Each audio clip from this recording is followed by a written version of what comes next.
Malaysia immigration বিভাগ সেলাঙ্গুরের Klang সেন্ট্রালে অবৈধ পতিতালয় চক্র ধ্বংস করেছে।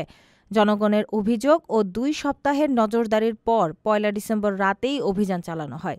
অভিযানে ৩ তলা একটি দোকানবাড়ি ঘিরে ২১ জনকে জিজ্ঞাসাবাদ করা হয়। এর মধ্যে ১৭ প্রবাসীকে গ্রেপ্তার করা হয়েছে। ৮ জন বাংলাদেশি পুরুষ ও ৯ জন ভিয়েতনামি নারী ছিলেন। তাদের বয়স ২১ থেকে ৩২ বছরের মধ্যে। বৈধ কাগজপত্র না থাকায় তাদের গ্রেপ্তার করা হয়। স্থানটি সম্পত্তি ব্যবস্থাপনা ও আমদানি রপ্তানি ব্যবসার আড়ালে পরিচালিত হচ্ছিল। সব কার্যক্রম নিয়ন্ত্রণ করতেন এক বাংলাদেশি ক্যাপ্টেন, যারা প্রতি খদ্দেরের কাছ থেকে ৫০ থেকে ৮০ রিঙ্গিত নিত।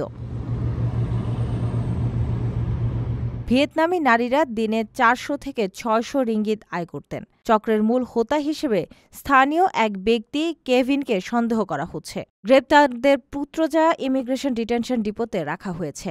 ইমিগ্রেশন বিভাগ জানিয়েছে, অবৈধ বসবাস, পাশের অপব্যবহার ও অনৈতিক কর্মকাণ্ডের বিরুদ্ধে অভিযান অব্যাহত থাকবে।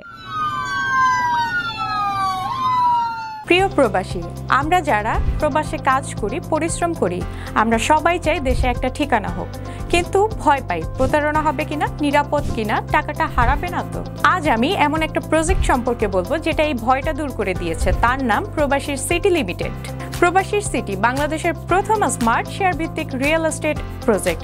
মানে আপনি মাত্র ৫ লাখ টাকা বিনিয়োগে ১% শেয়ার কিনতে পারবেন, আর ৫ বছরে পাবেন দ্বিগুণের বেশি হালাল মুনাফা। তাহলে আর অপেক্ষা কেন? এখনই যোগাযোগ করুন স্ক্রিনে দেওয়া নাম্বারে। প্রবাসী সিটি লিমিটেড প্রবাসী হেলিকপ্টারের একটি অঙ্গ প্রতিষ্ঠান।